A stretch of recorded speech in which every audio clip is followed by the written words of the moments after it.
Yes, you already know who it is. Two of the best bad guys in the biz. I go by the name of Steph Ronin. That's my main man, Aaron McKee. What up, y'all?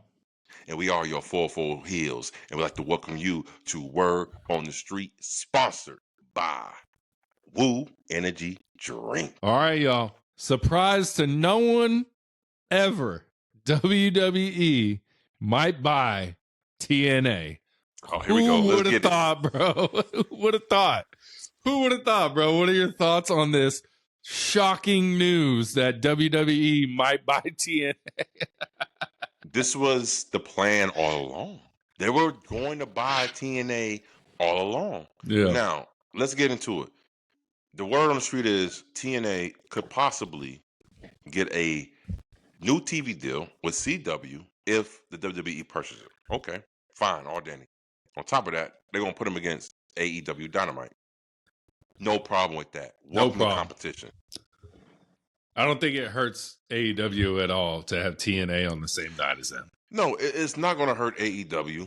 But the simple fact that WWE think is going to hurt and hinder AEW lets me know their only prime objective right now is to stop the growth of AEW. Yeah.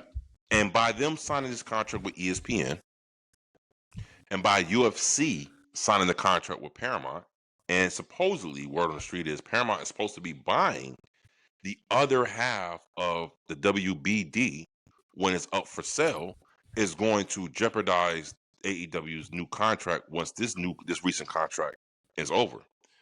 I'm gonna say this: there is so many other networks out there that can, like Fox has no affiliation with WWE. AEW can rock with Fox.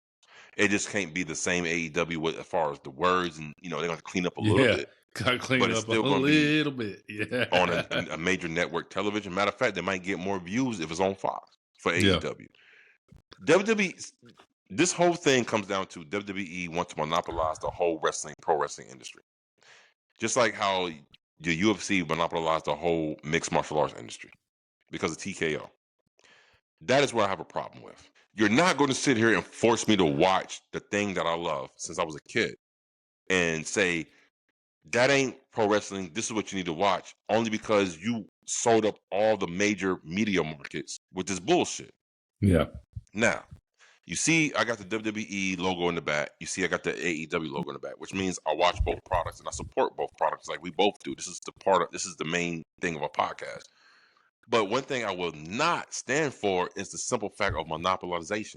Like, why do you feel the need to sew up all these things just to make you the only thriving thing? But let me tell you something.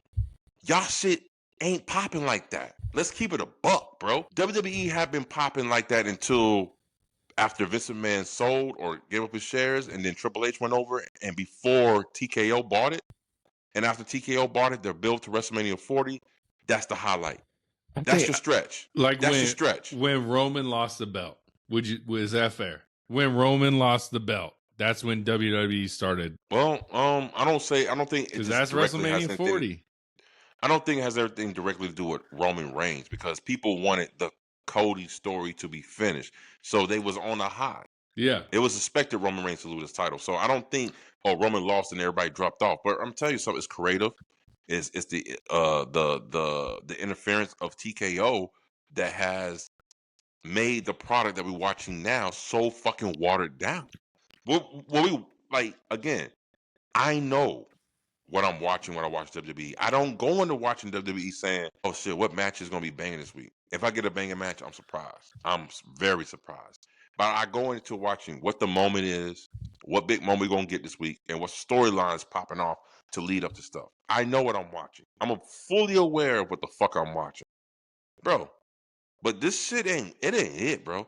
You're not going to take over the whole industry just to pollute the airways with your bullshit ass content, and WWE ain't really hitting like that, bro. Let's keep it a buck, bro. Yeah. You can't tell me you still feel excited the same way Raw and SmackDown used to come home before WrestleMania 40 during that whole stretch. It was a whole different vibe. That was a good stretch. One of the greatest stretches of all time in WWE history. Yeah, that was a good stretch. The final boss. And then with the final boss, it was good. Then they messed it up Cody, with Cena. It was good. They did everything to where even when they had the countdown to WrestleMania, and they had him on stage, and they talked, and it was everything was riveting. Yeah. Everything was edge of your seat. You got to tune in.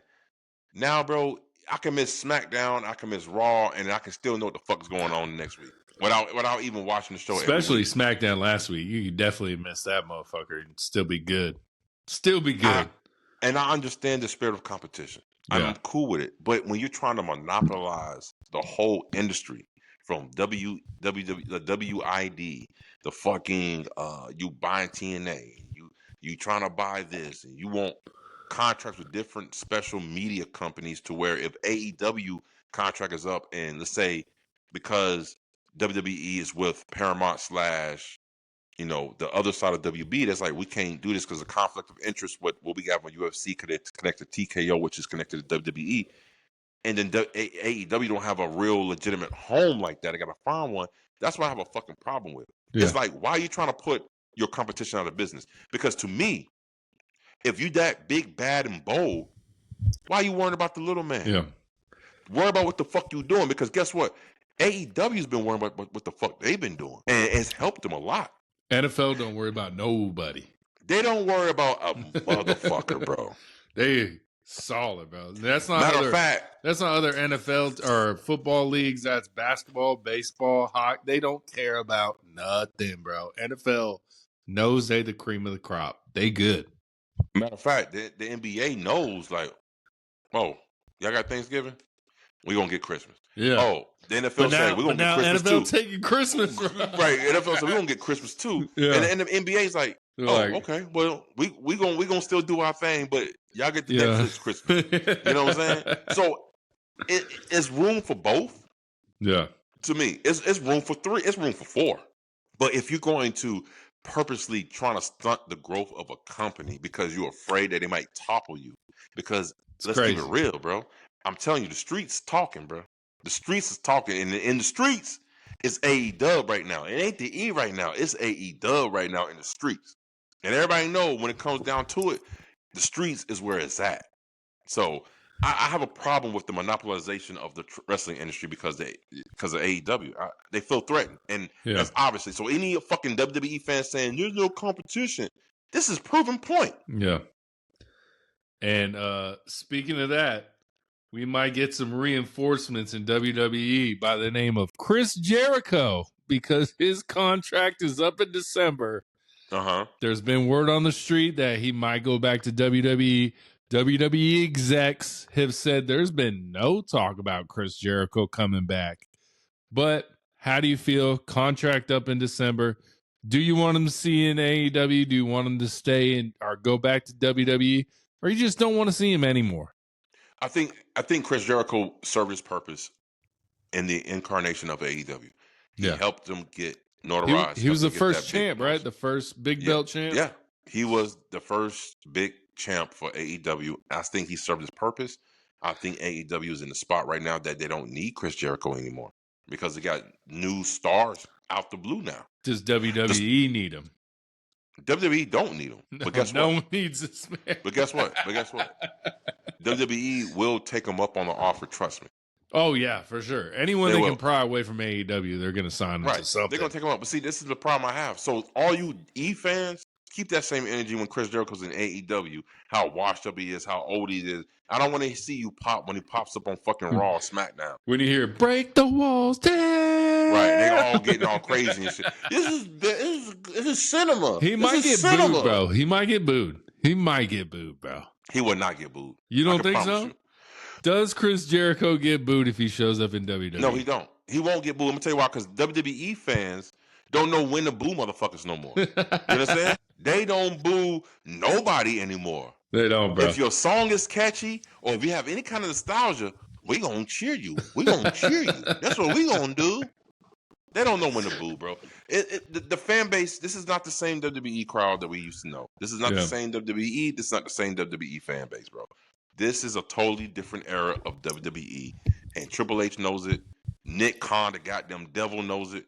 They all know it, Oos. All right? This is not the same. So they're going to cheer Chris Jericho. Nostalgia. That's what they're going to say, and this is what it's going to be. Yeah. If WWE will have him. And I see them to very much have him. Even if it's just for a little stretch, they'll pay him a lot of good money. Hey, man, show your face, break the walls down. Is he in the cut some WWE perfect Hall of promos. Fame? Is he in the WWE Hall of Fame? Not yet. No, yeah, he deserves it though. Hands down, hands down. I will not disrespect what he brought. I used to be a huge Chris Jericho fan. This Chris Jericho, just not a fan. Sorry.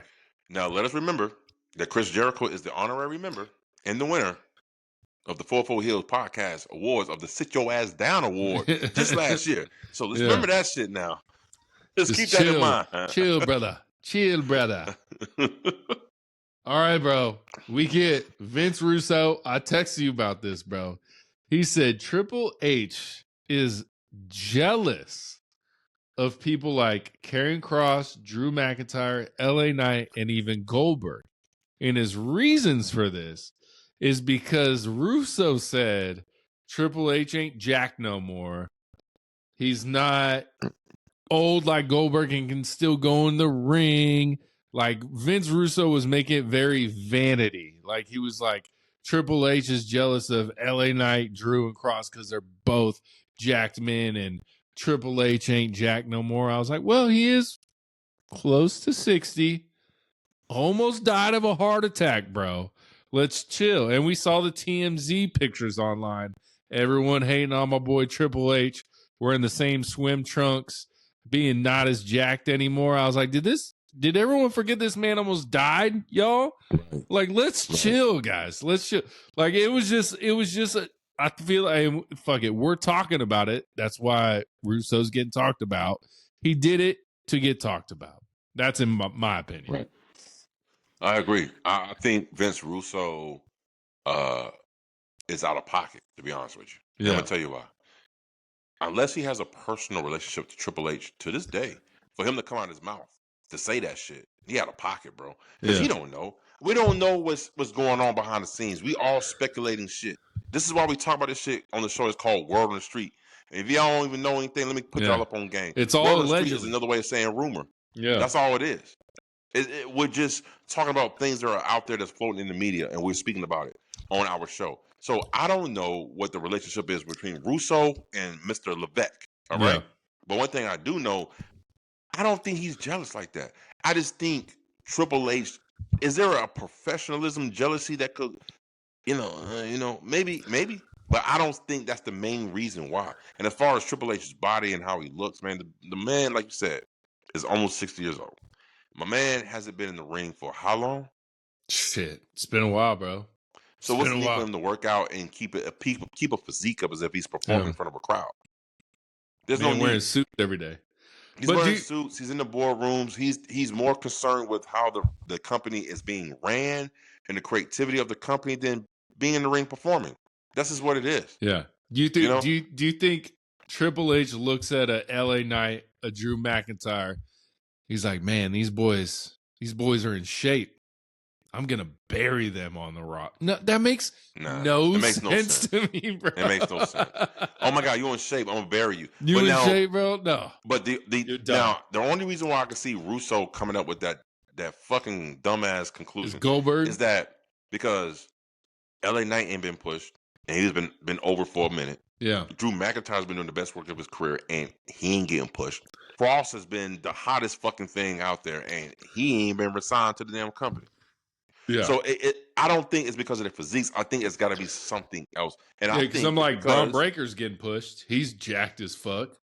Yeah, but Braun Breaker's homegrown. Killer Cross, LA Knight, Drew McIntyre. What do they all have in common? They're not Nepo babies, but they all kind of went indies. And, you're saying because of the NXT, because Braun started at NXT? No. What are you saying? They all got over on their own. LA Knight got hot because of his personality, which I don't understand. Triple H is the one who encouraged him, hey, we're going to get this Max Dupree out the way that Vince had him in, and we're going to put you back with LA Knight. So he gave him the free will to, and do all his shit, his stick, and he got over with the crowd. Yeah. Now, I don't think the WWE didn't expect from him to get over as quick as he did, but it did, right? Yeah. Cross, just like Drew McIntyre, Yeah. use social media to get themselves over.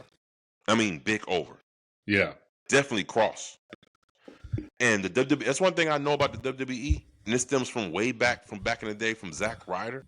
When Zack Ryder used the internet to get himself over, and they still didn't want to push him. The E doesn't like you getting yourself over because it fucks with their plans. It fucks because the E stems things out months down the line in the head. And by you coming up out of nowhere and getting yourself over and people want to see you more, it's fucking up with this program. And they don't like that. Can I tell you something that kind of is the opposite? Okay. Cody Rhodes loses to Roman at WrestleMania 39. In Tampa, I was in attendance. Cody Rhodes wins the Rumble. Again, points to Roman when they already told him he's not facing Roman at WrestleMania. So this man, not only he was over, but he broke the rules of what was going to happen, pointed to Roman, went into business by himself. If you believe the documentary, it might all be a work. We don't know. So, like, to me, Cody Rhodes is still on top right now. And he not only, he didn't get himself over, he went into business for himself that night. So I feel like that's more disrespect than getting yourself over. And I also think that there's a aspect of every wrestler has to get themselves over. The WWE can only do so much for you. Yeah, but you have to get yourself over in the confines of what the WWE allows you for you to get yourself over. See, this is the thing. If we put you out there and we give you this TV time and you don't maximize and utilize the most out of this TV time, you're not getting yourself over.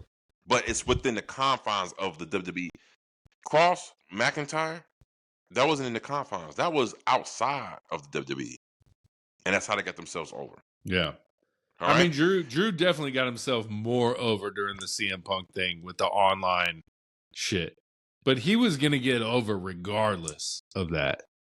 Bro, what is his current shirt right now?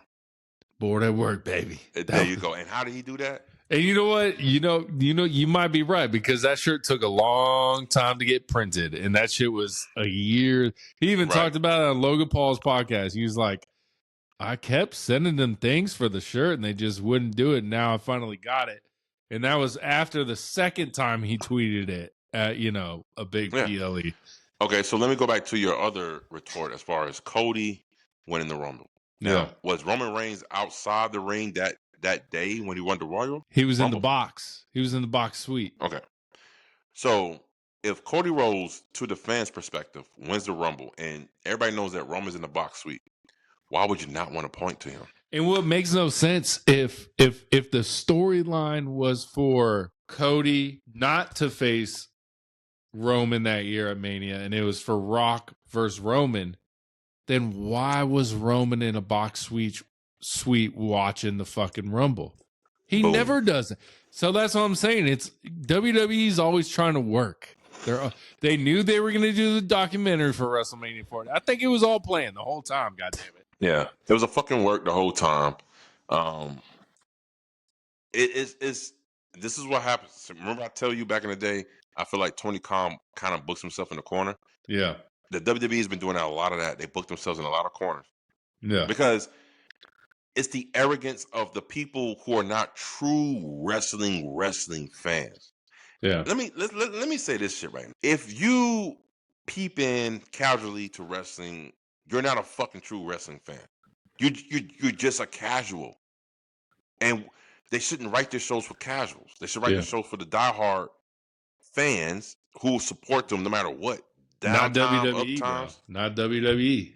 Well, I'm just saying in general. In general. This is your audience. You understand? This is what happens to a lot of people with no matter what their profession is. If your audience clamor for something that got you popping and you don't give it to them, you lose views, you lose people. I mean, shit, just our show. People are clamoring for AEW material more and more and more, and we give them like so much WWE shit. You know what I'm saying? Except for that last comment where we got the opposite of that we don't do enough WWE. I was like, God damn it. We can't please none of y'all motherfuckers. Fuck that guy. That guy right there. That guy came out of the woodwork. But it's been the same thing story week after week after week. Like people are like, where's the AEW material? Yeah. We got to give the people what you want because it's the people that put you in the positions where you at. So if you're not giving people what they want, they're gonna shit on you. And this is what's happening right now in the E. People are shitting on it. Like the streets ain't fucking with the E. The streets is leaning more towards AEW. I've seen more. I'm giving AEW a trial for the first time. I'm in week 2. I'm in week 1. I'm in week this than I've ever seen before. And that's fine. And that's cool because AEW is the alternative, which they set out to say back in the day is the alternative. And if I see another one of you motherfuckers put that Tony Khan clip up and say, see, AEW started this war. No, that was a retaliation. The first shot came from Triple H on the Hall of Fame. Cut the fucking jokes, with bro. Billy Stop Gunn. the jokes. Billy Gunn. And y'all, if you're new to AEW, start loving MJF. That's all I got to say. You'll be all right if you love MJF. Oh, he's clearly the man in that company. No, you're right. He's clearly. But AEW, bro. AEW. We got 2 contracts coming to an end soon. Who? Well, one coming to an end soon. JR, Jim Ross. But then we also get Danhausen, who I've been watching AEW for what? Over a year now? Never seen this guy. Right. But people online are complaining because Tony Khan is adding that injury time to his contract. Mm-hmm. And people are like, it's so unfair. He tried to do it with Ray Phoenix. They're saying it's unfair, blah, blah, blah, blah, blah. It's not unfair, guys. That's the way business works. Business. It's business. If you're at home and I'm paying you to be at home injured, when you come back, I need that time.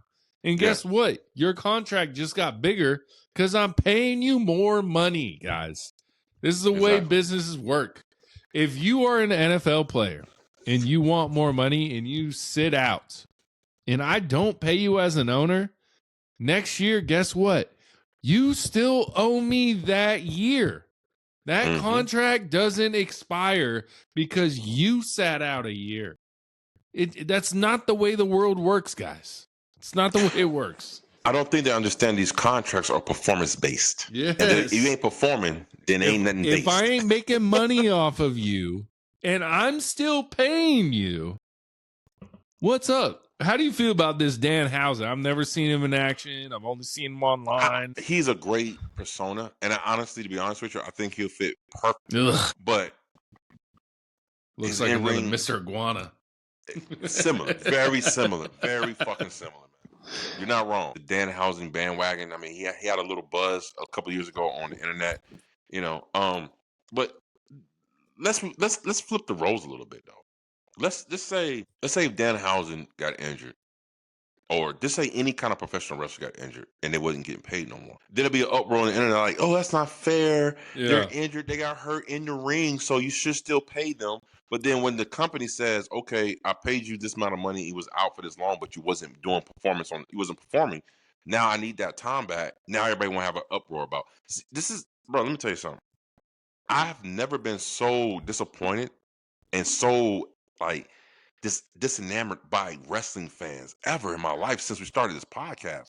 Now I'm starting to see the true colors of these wrestling fans. They're a bunch of fucking little bitches.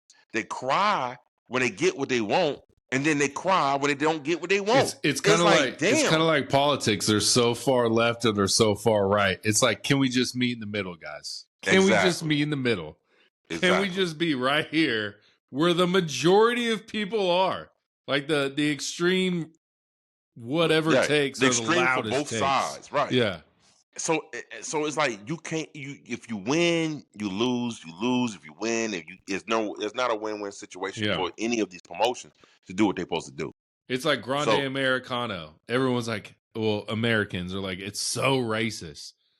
But Mexico loves it, guys. Mexico loves it. The people you are screaming it is racist against love it. Right. So, guys, can we just meet in the middle and be like, hey, guys, it's professional wrestling. Exactly. It's sports entertainment. That's all it is. Sergeant Slaughter was in the Iraqi army when I was growing up, guys. This man was with Iron Sheik in the Iraqi army doing shit against Hulk Hogan. It's just the way wrestling is, guys. Do they cross the line sometimes? Yes. Triple H in blackface, probably not the best idea.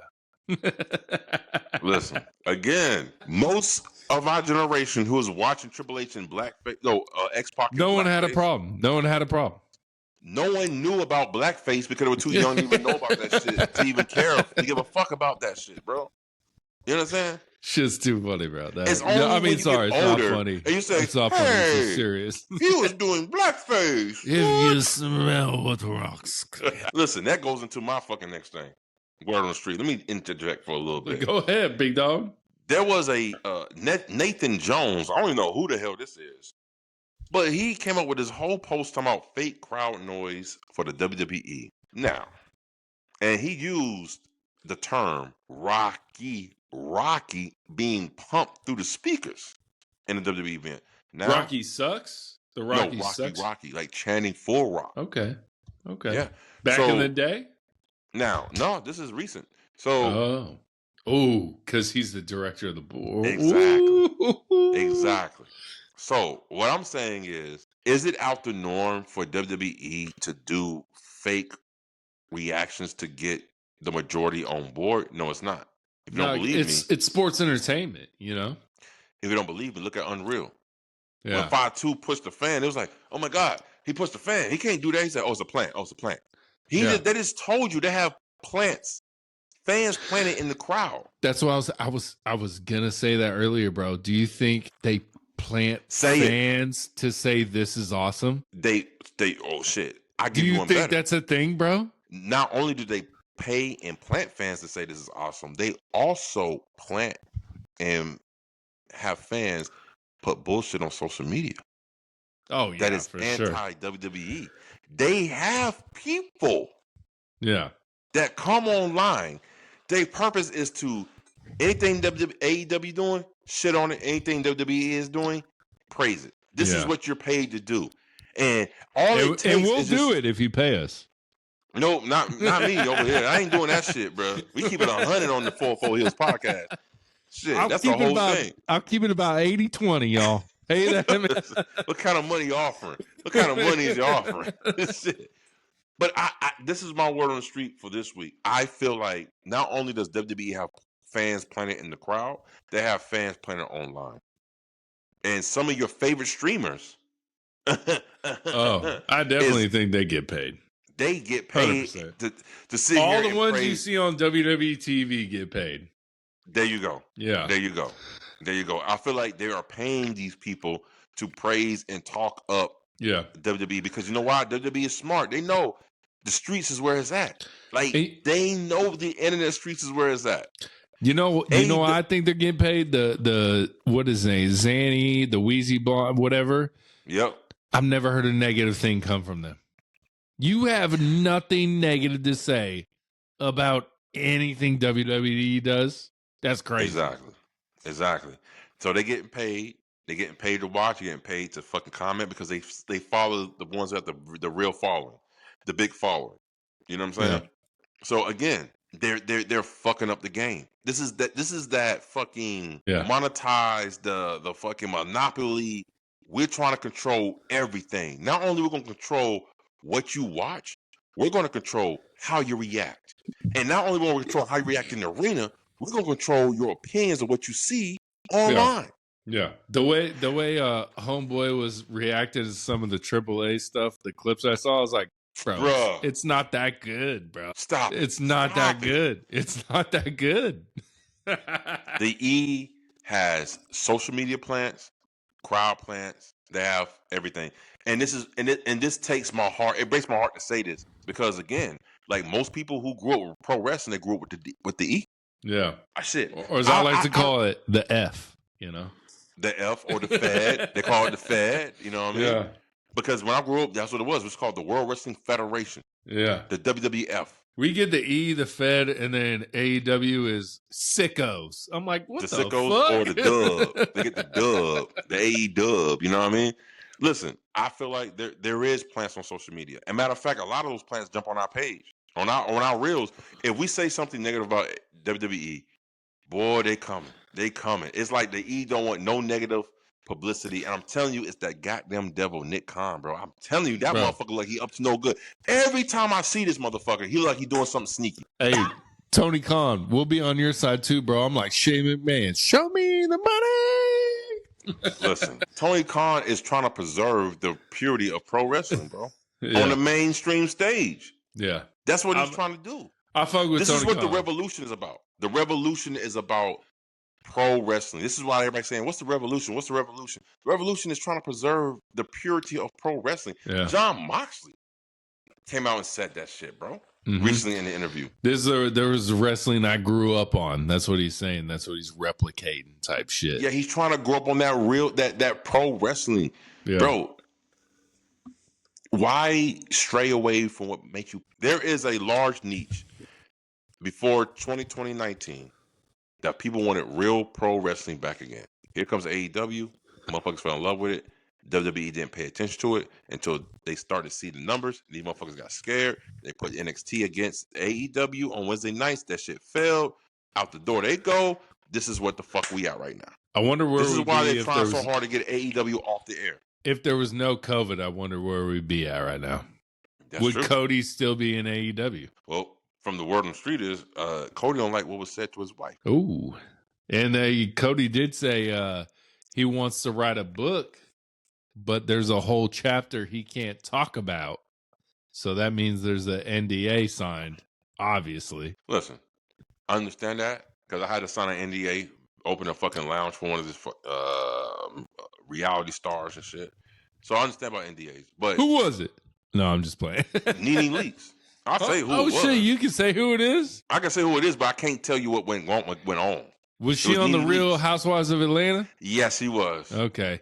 That And I sounds didn't like even some watch that show, so I NDA didn't know who the shit. fuck it was. Yeah. But listen, don't say what you can't say. Don't tell us what you can't say and get us like, what is it? What is it? Yeah. You know, don't say what you can't say. If you can't say it, don't even bring it up. Yeah. Or just, I mean, I wonder why Cody had to sign an NDA type shit. He also says the receipts are online. He did the interview with Becky Lynch, right? Mm-hmm. And he was like, I love your book, all this good stuff. And Becky was like, you should write a book. He's like, I would love to write a book, but there is a whole big chapter I cannot talk about, which made me think NDA. And then he was like, the receipts are online right now.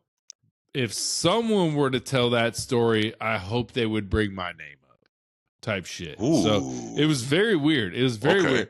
And like eventually NDAs run out, right? They eventually have an expiration date. Right. I can't wait for that. I'll be the first to buy that Cody Rhodes book or documentary or whatever he wants to do with that. Or is there a possibility he goes back to AEW in the future? Possibly. And then talks about it. And then talks about and they why can talk he left. about it, yeah. Which would be smart for AEW. I mean, Tony like, Khan look, showing security footage of fucking CM Punk and fucking Jungle Boy fighting, you know? That's true. Yeah. There was no NDA on that shit. I'll tell you that. So, yeah. Plants in the crowd, plants in social media. WWE is trying to monopolize the game, and I have a fucking problem with that, bro. I really do. This is the land of the They're just free. trying to beat Walmart, bro. That's all they're trying to do. Yeah, and it's like Amazon, I guess, now. It goes against every fucking American thing. Yeah. America presents choices. Land of the free, home of the brave. Home of the It's brave. America. Land of the free because of the brave. That's what I like to say. There we go. There you go. All right, bro. Let's get into this. Don't hinder gender, baby. He might be going. He was asked about going to AEW. So obviously, if you get asked about going to AEW, there's all this speculation you might be going to AEW. There might be no talks. There might be no talks. Any talks. How you feel? Would you like to see Jinder Mahal in AEW? I would. I'm not there because Ooh. I didn't think he was a big deal in WWE. He's damn sure ain't gonna be a big deal in AEW. Because my only wherewithal is, can he hang in that ring? He could hang with I think the Moxes, the Copes, the Christian Cages, I don't think they can hang Bobby with them. Ladd. You don't think so? No. Ouch. Let me tell you something. Disrespect. You're hindering gender, bro. You're hindering gender. I'm hindering gender on this statement. Yes, I am. But let me tell you something right now. Jinder, he can't hang because he wasn't an all-time killer great. Can't give me your favorite Jinder match. Give me your favorite Jinder Mahal match right now. When he beat Randy Orton for the championship, big Oh dog. Oh God, here we go. See, this is what everybody say. It was such a surprise at the end. Everybody was like, "Oh my God, this match is great." Bro, but honestly, when he came back, when they said when he came back on Raw, because they were like, we got a previous world champion on Raw, and everyone was expecting The Rock, and then we get Jinder's music. He comes out, talks to Seth Rollins, and then we eventually get The Rock's music. But that was such a great moment, bro. And then Jinder gets a fucking match the next week on Raw versus Seth. Seth Rollins gets injured, but didn't have to relinquish the title. Don't hinder Jinder, baby. Don't hinder. So I go back to my original question. Give me a Jinder Mahal match that you fucking can remember. Okay. Do you know why that is, though? Because Jinder was on CVV, and he said, Vince McMahon, right when I won the championship, told me I could only do holds in my matches. So do you know who hindered Maginder? Do you know who hindered Jinder? Vince McMahon, bro. Vince McMahon nerfed Jinder Mahal. So you tell me in Punjabi prison match, big dog, that Jinder can go in that ring. That's what you trying to tell me? I'm just saying he's not bad. He's not bad. No, look, I have no opinion about him because every time I seen him, I'm like, okay. I just ain't never seen no banger from him. I'm not watching the best of compilation from Jinder, if that's what you're asking. So yeah, I guess that. So with that being said, he can't make it over here, bro. he gotta put on bangers after banger after banger. He won't make it in the AE dub. I'll tell you that. Don't hinder Jinder, baby.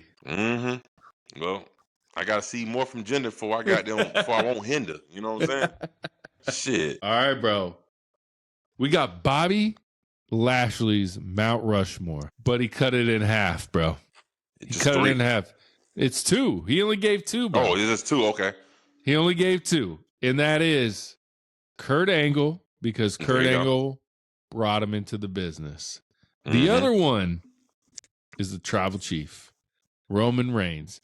He said this about my Tribal Chief, Roman Reigns. He said, it might be one of the easiest matches you ever have, but it'll be one of the most intense matches you ever have because of how great his storytelling is and stuff in the ring. He was like, just what he does in the ring is like no other. And that's what I've been saying on this podcast since we started this podcast.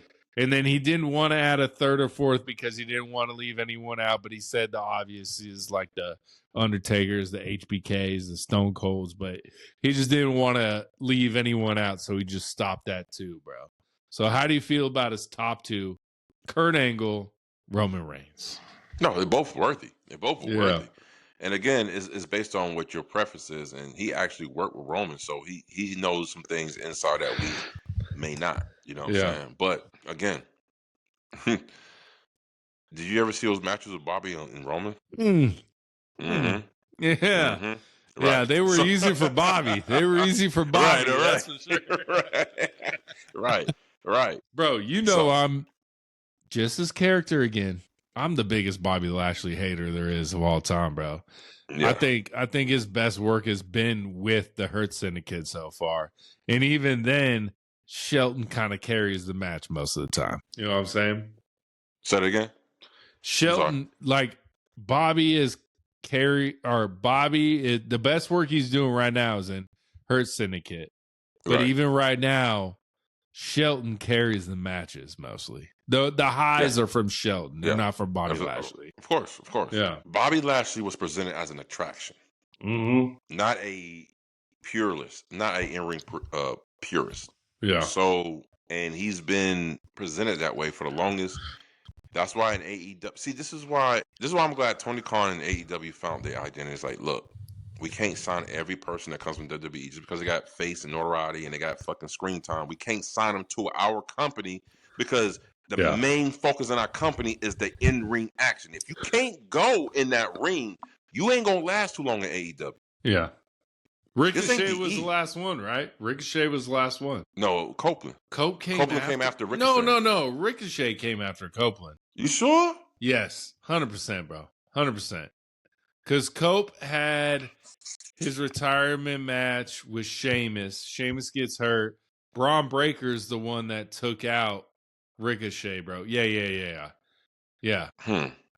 Ricochet was the last one. Nah, the next possible one is Dakota Kai, maybe. But I don't even think that happens. Damn, like when was the last time? Yeah, it was Ricochet, bro. It was Ricochet. Yep. Damn. Yeah. So that's them telling you, like, if you can't go in between these ropes. Matter of fact, we're on the street. What's your favorite tag team? One of your favorite tag teams from the E, who is no longer in existence in the E. She was on Busted Open. Katana Chance and Caden Carter. There you go. Now, Katana is the Filipino girl with the braids, the color braids and shit. Or is that? No, Caden Carter's the Philip. I didn't know she was Filipino, but the white girl is Katana Chance. There we go. I'll stay in my lane. The white girl is Katana Chance. Caden Carter was on Busted Open. It was like, and Bully Ray asked her the question, said, "Where do you see yourself going?" And she quickly said AEW. She said, because I want to bang in that ring, and they about fist and not bullshit. This is from her words. They about fist and not bullshit. She said, I couldn't be that way where I was at. Talking about the E. Yeah. Again. She wanted to bang a little bit more in the ring, basically, is what she's saying. One of the main reasons why I love AEW is because they want to preserve the art of in-ring wrestling. Just say professional wrestling. In-ring wrestling, professional wrestling, they want to preserve the art of that, and they want to go hard with that. Okay? I have no problem with motherfuckers who want to do this for the art. But don't do what you do in the E and pass it off as if like this is how it's supposed to be. It is not how it's supposed to be. This is how y'all produce y'all shows. That don't mean they got to produce their shows that same fucking way. And that's the problem I have with so many WWE fans. They swear to God that this is how it's supposed to be. No, it's not. That's how you like to watch it. Don't mean everybody else want to watch that shit like that. You feel me? Yeah. So again, in a perfect world, everybody and mama would love to come along and get along just to say, yo, they this and they that, we good. But it's like you got to choose a side in this dumbass world. Not us on this podcast. We don't choose a side. We just like pro wrestling, period. No matter if it comes in a dramatic story form, cinematic view of the WWE, or it comes in the regular pro wrestling style for AEW. It doesn't matter. As long as about if you fuck with it, you fuck with it. If you don't fuck with it, you don't fuck with it. That's just what it is. There's never been moments in AEW like the final boss beating the shit out of Cody Rhodes. No. In front of his bus, the camera goes off and he's like, F that. Keep rolled. Like those, like that's, but then there's never any matches in WWE that can compare to the gymnastics of AEW. You know what I'm saying? Yeah. Like, bro, watching a Will Ospreay match is just like life changing. Like him versus Kyle Fletcher in the steel cage, bro. Oh, bro, Lord. There's nothing I've ever seen. And that had a moment in it where Kyle Fletcher, which is gets slept on, where he's screaming, "I hate you! I hate you!" Like, it was that was such a good match. Listen, bro. You just said it right there. WWE have their moments outside the ring. AEW have their moments inside the ring. Well, sometimes WWE has it in the ring. Sometimes. Like Cody finishing the story. That was a good moment as well. That was a good moment. But accumulation for that moment that even happened in the ring happened outside the ring. It did. So, again, what I'm saying is, okay, so prime example. I'm going to be 100% with you. That same weekend, when we saw the TNT Championship match between Dustin Rhodes and Kyle Fletcher, that was the match of the week for me. And we had SummerSlam. Yeah. Bro, I didn't see anything on WWE TV nearly as good as that match, bro.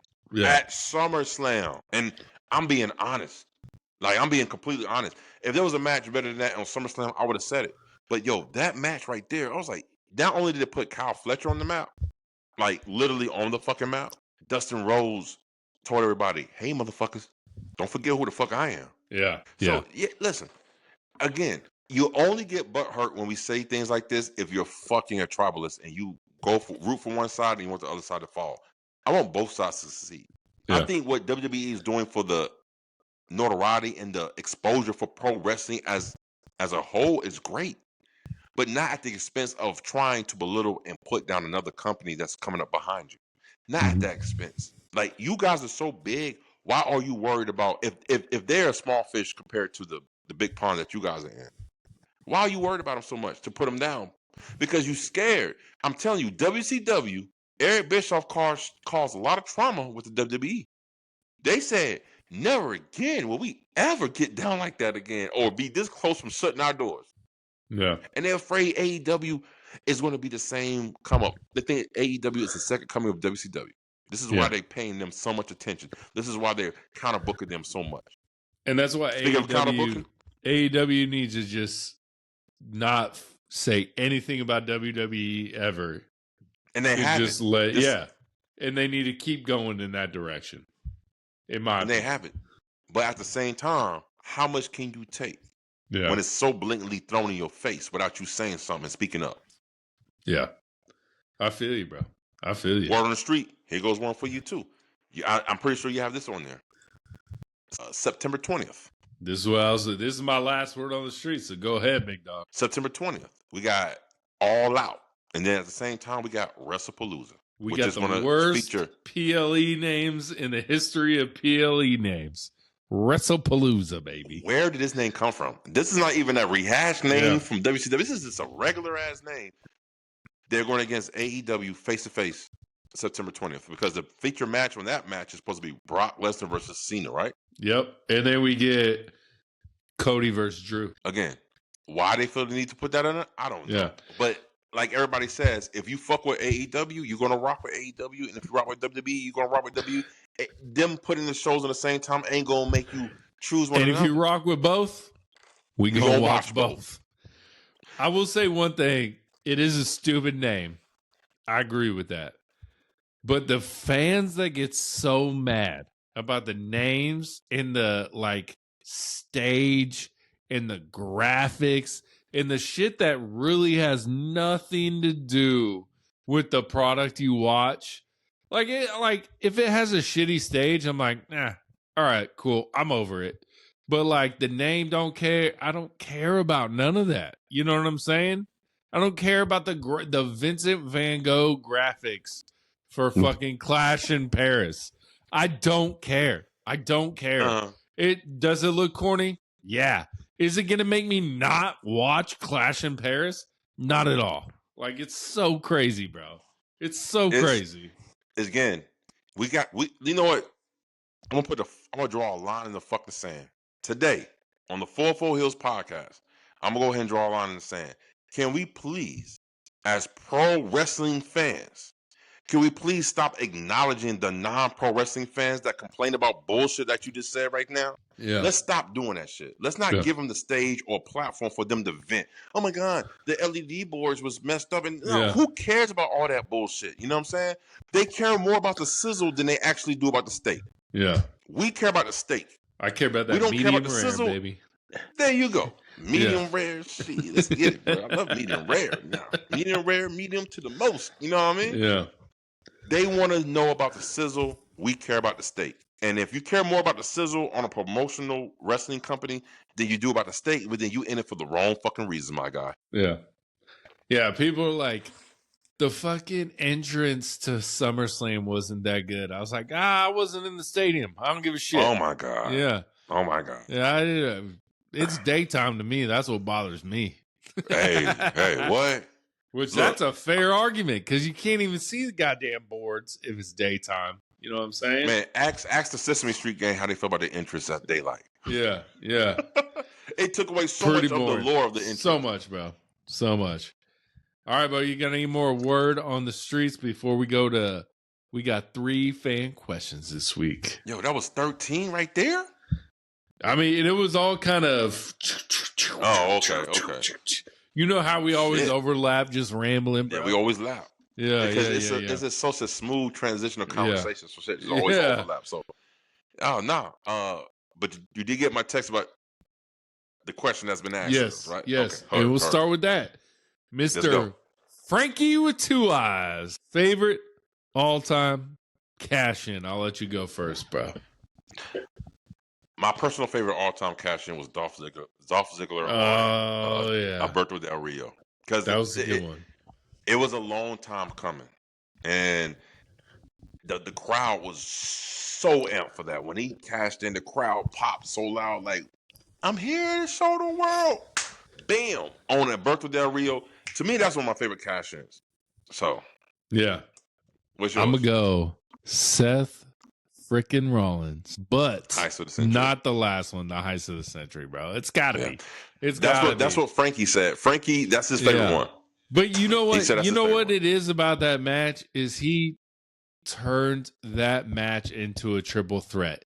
He didn't cash in after the match was over. He cashed in while the match was still going on. How often does that happen, bro?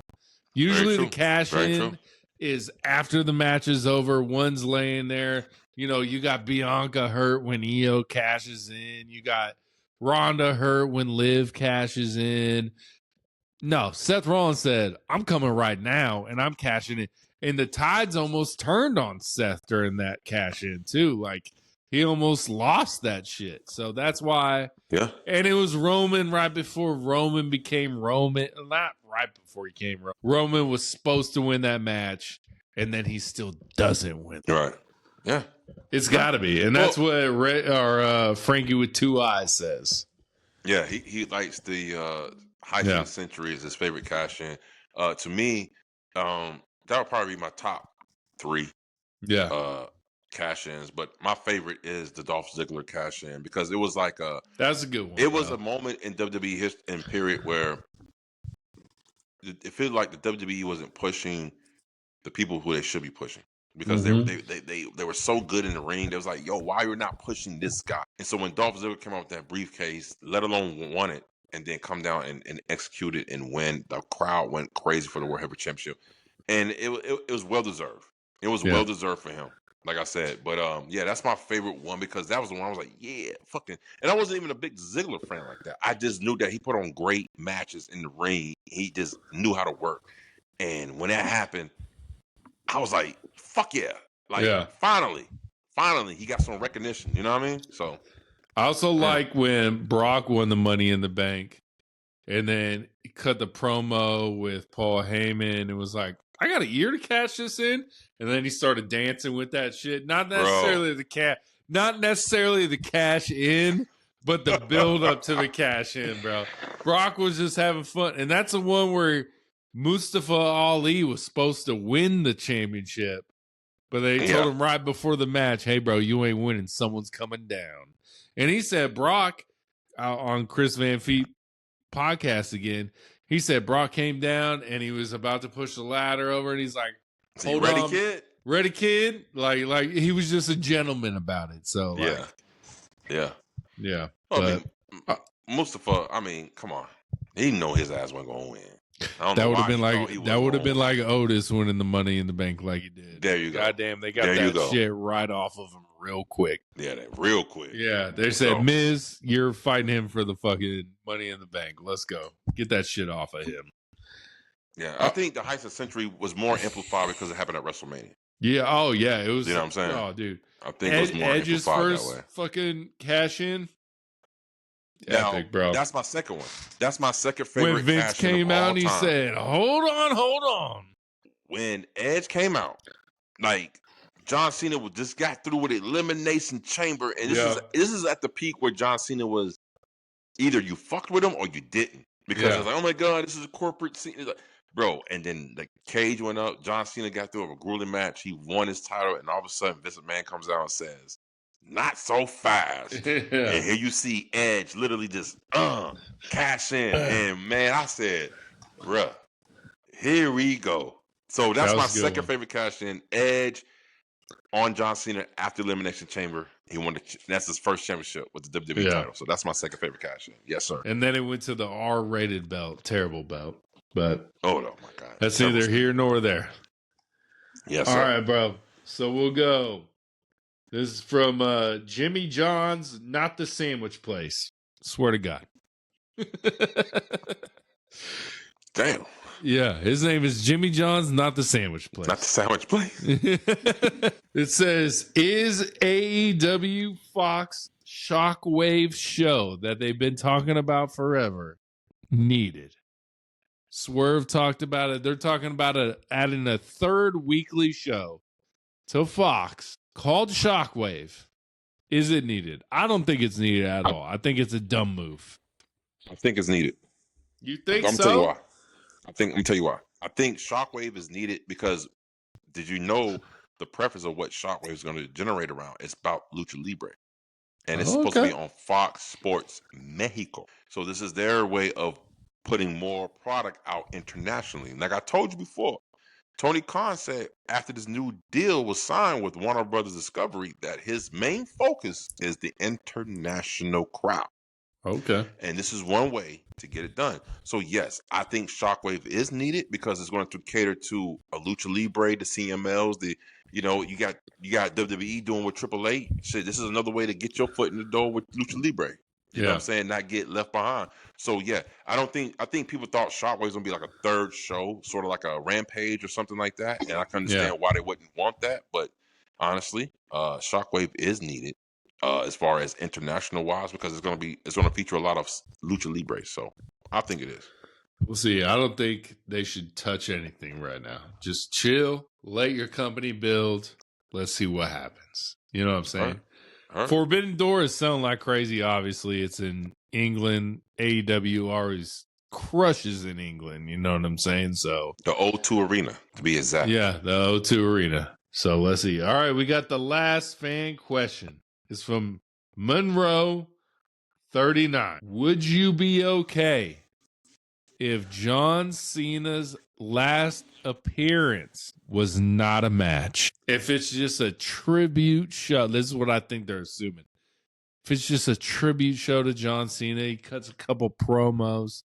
Would you be okay if John Cena's last appearance was not a match? Only if there was a match that same week that was technically his last match, but then this is his send-off.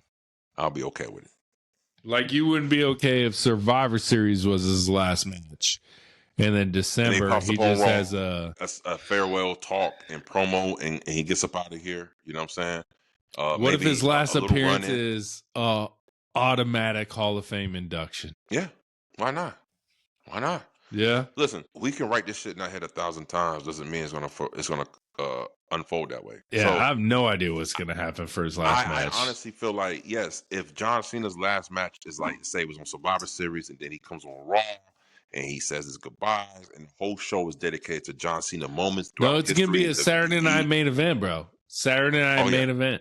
Okay, well, yeah, Saturday Night Main Event on NBC. So I guess it's gonna be a week later then, because if so let's say Survivor Series is on a Saturday, then a week later you get Saturday Night Main Event, or a couple of weeks later you get Saturday Night Main Event. I think it's 2 weeks. I think it's 2 weeks or 2 or 3 weeks. Yeah. Yeah, I think it'll be fine. I mean, listen, I prefer it to be that way. At least when he had his match and get that out the way, and then he gets to come out one more time, new merch, come out there with the John Cena entrance and just speak to the crowd from the heart and just say his goodbyes and let it go play out. I think that's the best way to do it. And you try to do our shit after a match, by the end of the show, people are burnt out. They're cheered out. They just sat through 4 hours of wrestling, cheering from the top of their lungs. I think that doesn't give John Cena a justified exit. So I think his last exit should be him in his uniform and saying his goodbyes, talking his shit. And if it was me, I'll have somebody else come out there for one last mic promo battle, and maybe a little run in, a little FU, a little bumping in the ring, and that'll be the final hit. I think that'll be it. That's what I think.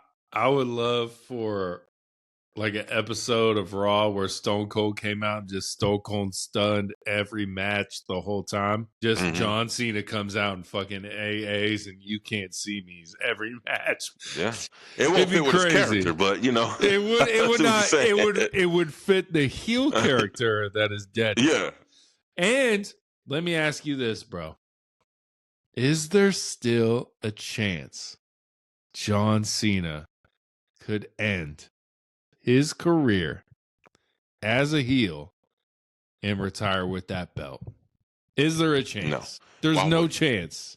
Why would he? Because he said he was going to. But he just took all that smoke and mirrors out the way when he cut that promo on Cody on fucking SmackDown. But that's a heel thing to say. You gotta keep us guessing, bro. Yeah, okay. Well, I give it. What % chance do you give that John Cena retires a heel? Are you saying zero? Zero. Because I said it before last year when we talked about John Cena. I said it would not be smart to make him a heel on this last run. He should go out as a babyface. And I stand by that. And I'm right again. This motherfucker better go out as a babyface. Because why would you want, that's not his career. Like, if Edge go out as a heel, that would be perfect. If Randall's go out as a heel, that would be perfect. Because they known mostly for their heel work than their babyface work, right? John Cena is the ultimate babyface behind Hulk Hogan, bro. Mark Nash still announced John Cena, even though he was a babyface, as the last real champion. Of course, he is. He is the last real champion. No, because Cody's got the belt now. The belt ain't going home with Cena. Bro, I still Do you know why they say John Cena is the last real champion? No, because he's going home with that belt, in my opinion. No. I think there's a 60-40% chance John Cena still is a heel, playing the good guy right now, and this is all part of his plan to retire with the belt. And that's just me being a wrestling fan hoping it happens this way. It's not going to happen that way. Because, listen, like I said, John Cena is the number 2 babyface in the history of the WWE, besides Hulk Hogan, okay? So there's no way in hell possible that you have him retiring as a heel when he spent more than 90% of his career as a babyface.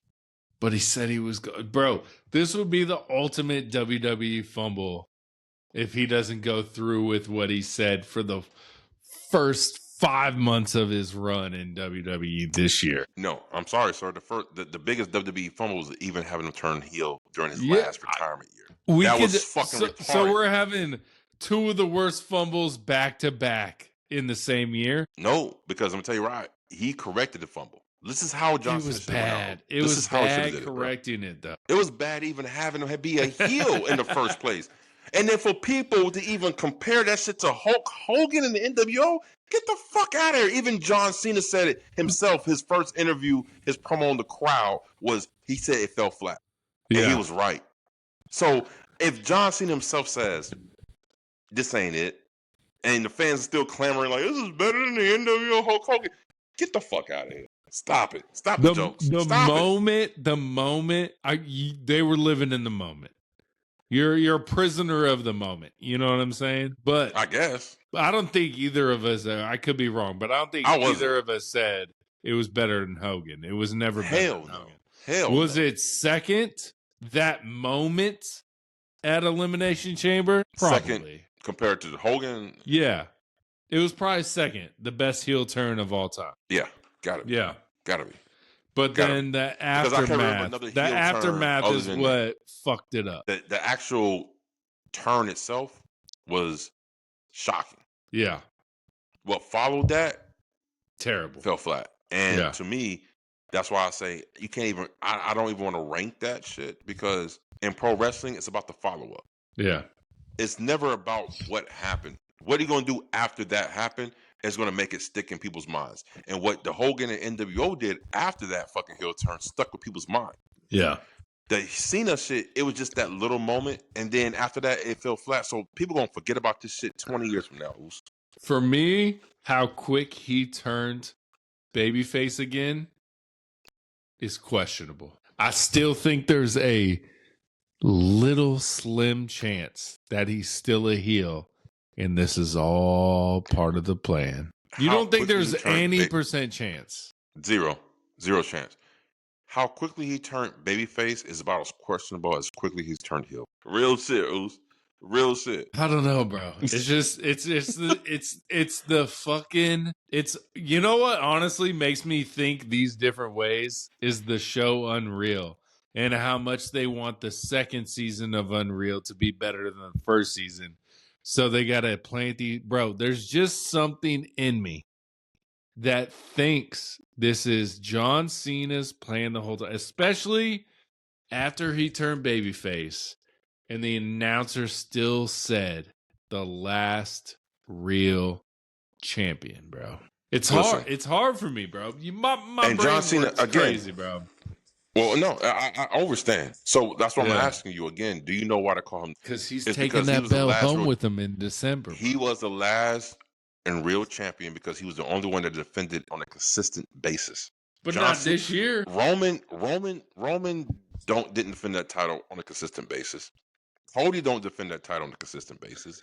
John Cena was damn near defending that shit every other week. Just every PLE. Oh, are you saying back in the day? Back like when he was on his run, 20 years, he was defending that shit. He was always have competition that he would defend it. He would always do that. Matter of fact, John Cena is the first one that had that U.S. Open challenge. Yeah, like John Cena said to Roman, he said, "Yo, I took the U.S. belt and I made an open challenge for new stars to come about and prove their worth. You took that belt and you acted like it was a demotion." Yeah. I mean, so, it is, but again, it's about what you do with it.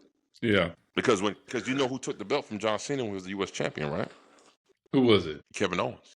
Oh, yeah. This is NXT Kevin Owens. Yeah. Came out there. And it made him over.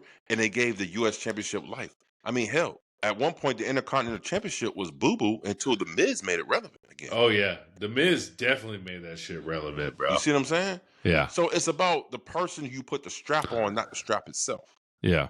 Bro, I'm telling you, there's a chance John Cena's still a heel, bro. He's not. If he does, that will be doo-doo, boo-boo, because it shouldn't be that way. It shouldn't be that way. John Cena, he needs to go out as a face. That's like saying Hogan going out as a heel. He did in real life. Yeah. Oh, yeah. People hate that motherfucker. He went out as the most biggest heel of all time, bro. Bro, I just want to see John Cena leave the WWE with a belt just to see what WWE does. That's all I want to see.